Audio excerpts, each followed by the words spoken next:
Hi, do you sell mirrors? Mirrors. Aisle 19, thank you.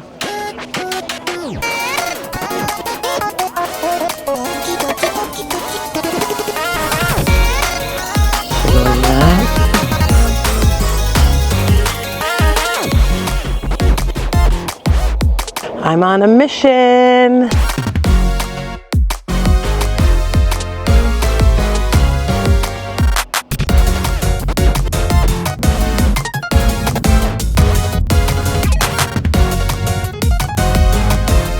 So the Philadelphia Zoo today is celebrating a big milestone. What is that sound? Oh, the train.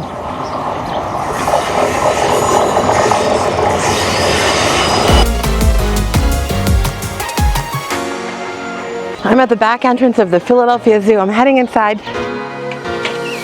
Thank you. Oh, it sounded bad. I was just gonna say, I guess we're following the music, right? Look at everybody.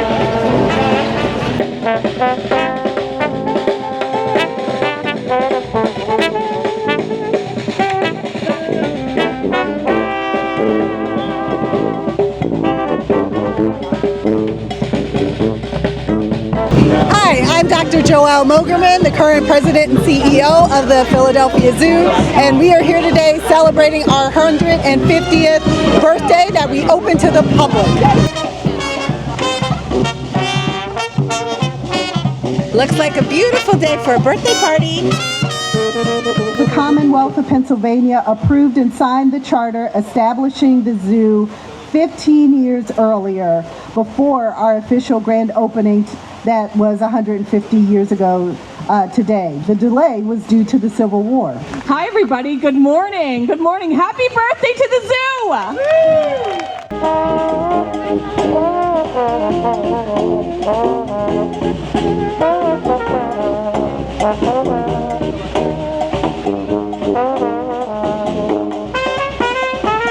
And now, in celebration of coming to the zoo, I decided I would take this opportunity to do something really special. So, as I've been going down the YouTube rabbit hole, I came across Mark Rober's zoo video from years ago. You should definitely check it out, in which he used his iPhone on the back camera so that the animals could see themselves. Then he expanded on that idea and connected it to a mirror. So today I am going to try that experiment, but I didn't have like the tools to like drill a hole into a mirror, and also the camera that I'm using is not an iPhone, it's a little bit different, so I'm going to rig my own mirror around the camera and hopefully it'll work out. But first, Philadelphia Zoo birthday cake!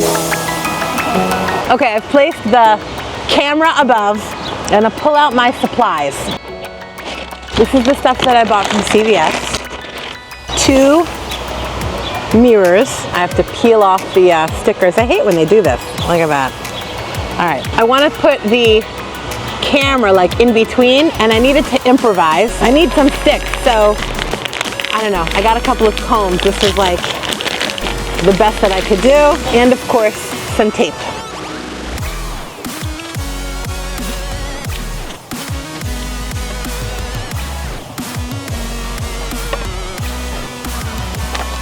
Camera goes in the middle like this. Animals will see themselves here in the mirror.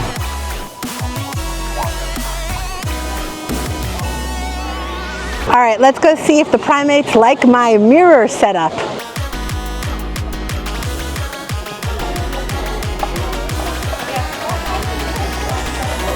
This little cutie has noticed the mirror, but he seems a little cautious. Come look at yourself. Come look at yourself. Looks like the mirror scared him away. I think he thinks it's a different animal. Look over here, Jeff, look over here. Okay, the gorillas could care less. Chimps didn't even approach the glass. This animal kept its back to me. So did these outdoor animals. The giraffe was maybe the closest I got to thinking that they might have seen the mirror, but I think this giraffe was too busy eating to come and look at her reflection. The penguins and flamingos were cute though, and I did see a faraway bear. Okay, so after a fair amount of time here at the zoo trying to attract the animals with my contraption, I can say that my mirror, see, this is where I put the camera, my mirror did not exactly attract the attention of the animals as much as I would have liked, mostly because a lot of the animals spent their time with their backs to the people watching them. I guess they're used to like spectators, and who knows if they like it or not. Maybe they want their privacy. You gotta be patient when you want to catch a good video of an animal. I don't think I have that patience, so I'll talk to another type of an animal. What's your name and how old are you? Iris, 10. My name's Livy and I'm 4. What have you seen at the zoo? Hippos, giraffes, a rhino. My favorite is zebras.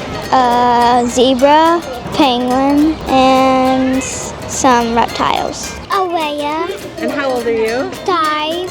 5. My name is Adelaide and I'm 8 years old. What do you like to see at the zoo? What animals have you seen at the zoo? The gorillas. The gorillas? Why do you come to the zoo? Because there's lots of animals to see and to learn about. Inspired by the kids, I went out again to see if I could get some animals to get close to the glass. I struck out with the lions, but then I found the sea otters.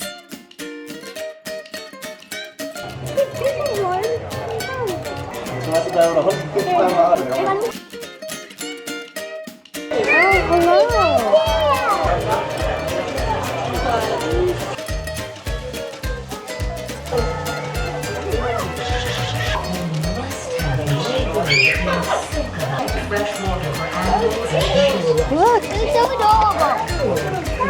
My name is Danny Hogan, and I am the Director of Mission Integration at Philadelphia Zoo.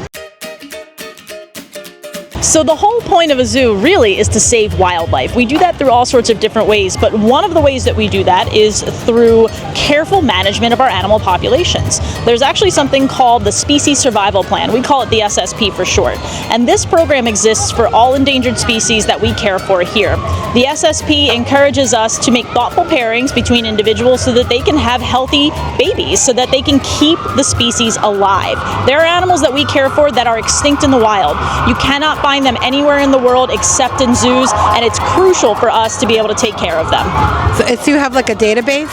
We do. There is a very robust database that we use that we not only keep track of every individual animal here in the zoo, but who their relatives are, whether or not they've had babies before. We know everything about them to make sure that we are taking the best possible care of them and their species. You know, humans have that sort of a similar thing. Is it called Hinge? Yes. Yeah. Hinge, Match, J-Date. You know, any of those. Whichever one you like, yeah. You're onto it. You Yep. know? Oh yeah. No, we used to call it Match.com for animals, but I actually don't know if Match.com is still a thing or not. It's a little more in depth than Tinder, though. I will say that, because it's meant to be permanent pairings, or at least semi-permanent. Got it. It's not like one night. It's not. Well, it kind of depends on the species, to be totally honest. Because some species, like, they do the one night hookup and they don't want to see you ever again. Big cats are like that. They don't. They're 3 days a year and that's it.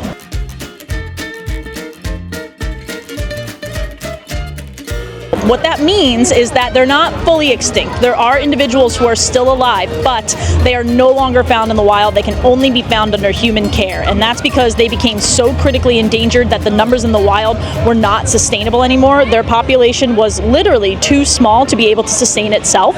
So they have come to live with humans in zoos around the world or in other types of wildlife refuges to make sure that they don't go fully extinct, with the hopes that someday, maybe when the world is a better place, we can actually re-release them back into the wild.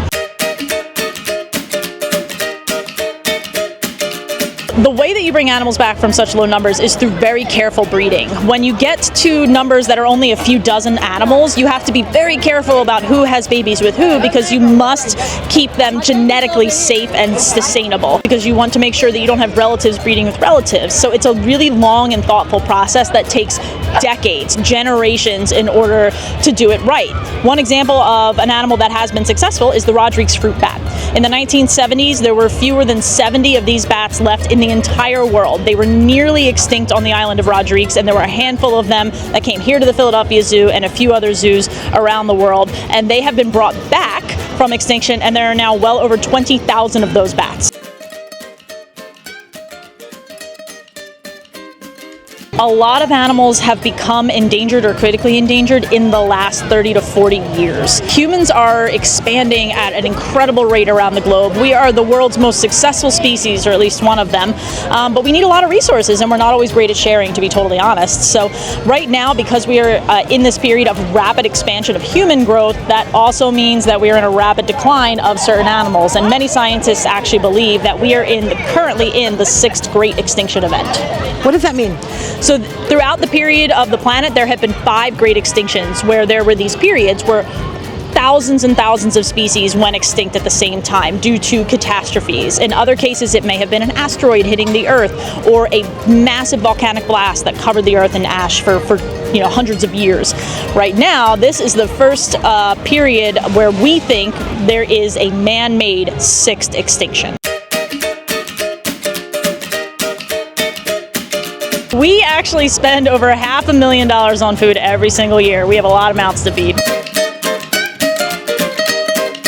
Our oldest residents are our Galapagos tortoises. We actually have 2 of them that are pretty old. We have Mommy, who is in her 90s and is the longest zoo resident. She has been here since 1932, which means she has likely welcomed more than half of the zoo's visitors of all time. Now, the Philadelphia Zoo is America's first zoo. About 850,000 people visited the zoo here last year, and as they celebrate 150 years, those who run the zoo say they hope that people will continue to check it out for both entertainment and education. All right, I'm heading off. I'll see you later. Bye.